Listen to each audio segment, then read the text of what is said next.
and welcome to another booktube video from me, Lauren from Lauren and the Books. And I've got new hair and it's wearing me. You know when you get new hair and you feel like the hairstyle's wearing you? I feel like this hairstyle's wearing me. It's new.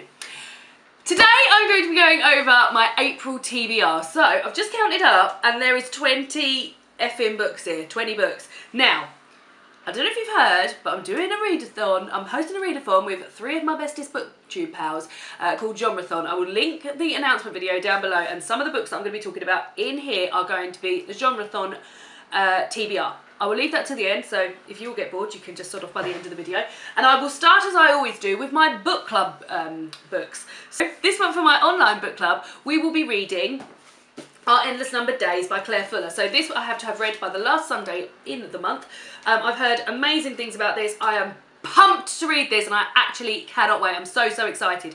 So this is about a young girl called Peggy whose father takes her into the woods and tells her it's the end of the world and that they have to live in the woods. Now, it's not the end of the world, and that's not a spoiler because that is addressed right at the beginning of the novel, and it's just sort of like the story behind that, what happened with her father telling her that, and it's supposed to be beautifully written, it's supposed to be an amazing story, and I love the cover, and I really cannot wait to get started on this. This is a book that I've been looking forward to reading for such a long time. I bought it in like January, and I've been waiting for this month to roll around so I can read it for the book club because I like to have it fresh in the old mind for the book club, and I am so excited to read that. So that is for my online book club. My book club at work, we are going to be reading The Nightingale by Kristin Hannah. This is a book that I do not have at the moment. I've actually got it reserved at the library. If it does not arrive in time, I will be reading it on my Kindle. It's historical fiction, maybe romance, but I can't really tell you much about it other than that, so that's really helpful. Well done, Lauren. But that is what we will be reading for my online book club, and then for my radio book club we will be discussing, and this is in my TBR for the Genreathon, The Gigantic Beard That Was Evil by Stephen Collins, and graphic novels in general, but I will come to that a bit later on. So they're my book club books. I am doing a hell of a lot of buddy reads this month. This is like April is buddy read month. So I'm starting the month by buddy reading The Girl in the Red Coat by Kate Hamer. This was sent to me by the publisher and I am super excited about this. It is about a girl who goes missing when she's 8 at a festival, and she's with her mother, and then there's a man who claims she's got a special gift. Cannot wait to read this. I see this everywhere. Like, this is on every single bus stop, billboard, train, platform. Really excited to read that, and I'm going to be buddy reading that with Eleanor, Joss and Brittany, I believe. So I'm looking forward to reading that. And then we are moving on to, now this is an ARC copy of this, so this isn't the actual beautiful cover, but this is Rebel of the Sands by Alwyn Hamilton. So that is another one. This is a YA book. Lots of YA dramas going on BookTube at the moment, isn't there? This is a YA book about a town, which is a dead-end town, and it's got the only home Amani Alhiza has ever known. The desert is in her bones. Marnie wants to move on, escape, and to see the world she's heard about in campfire stories. More than a want, a need. So I'm also going to be reading that with that same group of girls, although I think Joss will be dipping out that one. But that is what I will be reading. Then I am thrilled and so excited to be reading My Brilliant Friend by Eleanor Ferrante. So I said that I wanted to read this. I've been really looking forward to it. And one of you lovely viewers got in touch with me on Goodreads and said, could she buddy read this along with me, because she is from Italy and she knows Naples and she can talk me through it. This is the whole reason I do BookTube, for opportunities like that. So thank you very much to that one special person. Thank you. So I'm going to be reading that at some point this month. Cannot wait. And then I will also be buddy reading We Are All Completely Beside Ourselves by Karen Joy Fowler with Leanne from Leanne Rose, whose channel I will link below. If you are not subscribed to Leanne Rose, you need to get yourself over there and subscribe, because she is an incredible booktuber. She is so wise beyond her years, honestly. I've shouted her out before and I'm shouting her out again. Just go and check her out because she's amazing. So we are going to be buddy reading We're All Completely Beside Ourselves by Karen Joy Fowler. I don't actually know what this is about. Rosemary doesn't talk very much, and about certain things she's silent. She had a sister Fern, her whirlwind other half, who vanished from her life in circumstances she wishes she could forget. And it's been 10 years since the last time she saw her beloved older brother Lowell. Now at college, Rosemary starts to see that she can't go forward without going back to a time when, age 5, she was sent away from home to her grandparents and to returned to find Fern gone. Interesting. So that is what I'll be reading. I will also be reading Sea Lovers by Valerie Martin. This is another one that the publisher sent me. It is a selection of short stories based around the sea. Now this cover is absolutely beautiful. It is waves with a little mermaid bum and tail in, and it's got lovely, lovely French flaps, and I just can't wait to read it basically. So looking forward to reading that short story collection. The 3 books that I am going to be, I've got so many books out from the library at the moment. A bit selfish of me really, because that means other people can't get them, and I know I'm just not going to get around to all of them, but I've selected 3 that I've got from out the library that I definitely want to read in April. So if I get a chance to read more, then I will be doing so. The first one is Where'd You Go, Bernadette by Maria Semple. So this has been on my radar for a while, but Olive from A Book Olive keeps talking about how fun it was.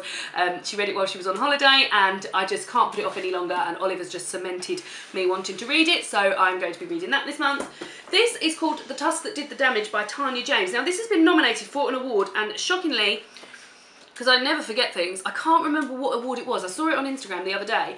This is a story told from 3 different points of view. An elephant whose mother's just been killed for her ivory, a poacher, and a filmmaker, and it's all told in different sort of narratives. So like, I think the elephant's told in like much more big, like sort of one paragraph sections and things like that, but this is supposed to be brilliant, and I'm really looking forward to reading it, although I think I'm going to be boo-hooing all the time. And then the last book I've got from the library is Lover by Anna Raverat. This is, I just saw this cover, never judge a book by its cover. I saw this cover and I thought it looked like a great cover, and I think it's about a couple breaking up. Home is where the heart is, and Kate thinks a lot about making people feel at home. She works for a global hotel corporation. She has 2 young children and a husband of 10 years. Now both Kate's home and her heart are about to implode. She has discovered a series of emails from her husband, Adam, to another woman. Probing for answers, she realises that this isn't not the worst possible discovery. In fact, it's only the beginning. So that also sounds super cool, so I'm going to be reading that. So as I mentioned at the beginning of the video, we are hosting a Genreathon this month, which is a readathon where you can pledge to read books from different genres. So I am pledging to read 1, 2, 3, 4, 5, 6, 7, 8 books from 1, 2, 3, 4, 5, 6 different genres. I won't go into detail about them now, but I will link my Genreathon announcement video down below so you can have a look there. But these are the books I will also be reading in April. Good God, I'm going to be busy. Emma by Jane Austen. When Breath Becomes Air by Paul Kalanithi.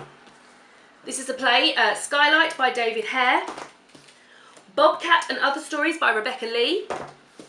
Rebecca Solnit, Men Explain Things to Me and Other Essays. We Need New Names by Novailet Bolawoyo. And Snapshots of a Girl by Belden Cezanne. And The Gigantic Beard That Was Evil by Stephen Collins. Those are the books I will be reading for Genreathon. What is everyone else reading for Genreathon? I hope you're all taking part. So the only thing I have left to do, so I think this is the 19th or the 20th book of the month, I will be picking out of my TBR jar. So this is a jar with all the books that I've got on my shelves that are currently unread, that were unread at the beginning of the year. I've currently added more because I'm a bad girl and I can't be trusted. And I'm going to pick one up now. Please be a good one. I had to give up on last month's one. I didn't like it at all. This one's screaming to me. The House at Riverton by Kate Morton. I love Kate Morton. Hold on a second. The House at Riverton by Kate Morton. I've read a few Kate Mortons. We read one for book club at work before. I think she sort of follows the same sort of formula for her books, where something happened in the past and now another family member or somebody is revisiting it in the present day. So that's the sort of thing that I've always really enjoyed all of her books. So let's read this one, what's happening here. Summer 1924, on the eve of a glittering society party by the lake of a grand English country house, a young poet takes his life. The only witnesses, Hannah and Emmeline Hartford, will never speak to each other again. Winter 1999. Grace Bradley, 98, one-time housemaid at Riverton Manor, is visited by a young director making a film about the poet's suicide. Ghosts awaken and old memories, long consigned to the dark reaches of Grace's mind, begin to sneak back through the cracks. A shocking secret threatens to emerge, something history has forgotten but Grace never could. Yeah, sounds really good. So, excited about that. Well done, TBR Jar. You have been successful in offering a good book. And those are the books that I'm going to be reading in April. I've got my work cut out, but hey, at least I've got a new trendy haircut. What are you guys going to be reading in April? What do you think of these books that I've got reading? Do you think I'll do it? I don't think I will, but we can all hope together. And I will see you all again soon for another BookTube video. Goodbye!